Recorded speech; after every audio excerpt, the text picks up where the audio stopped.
Let's give a big Georgia welcome to former Vice President, my friend, Mike Pence.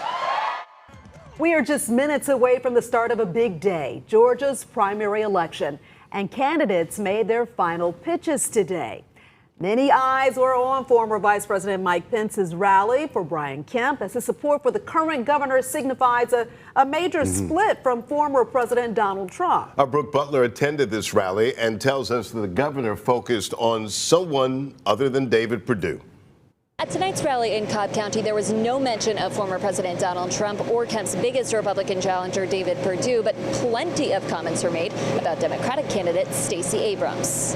And I'm here because Stacey Abrams can never be governor of the great state of Georgia.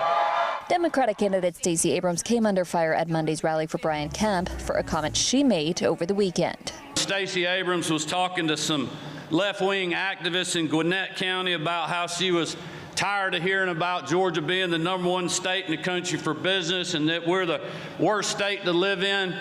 Well, I don't know about y'all, but I'm glad we're the #1 state in the country for business. Pence used the comment as a reason why people should vote for Kemp Tuesday. Stacey Abrams would be an unmitigated disaster for the people of Georgia. In his speech, Pence also used Kemp's record to encourage people to vote for him.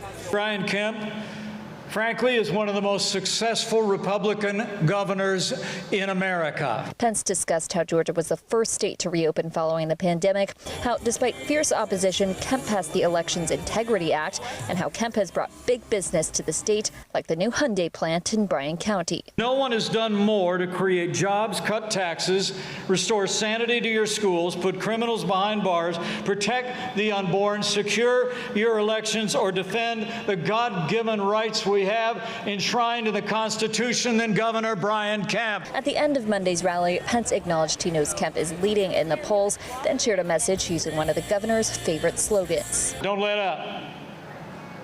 Don't slow down. Keep chopping.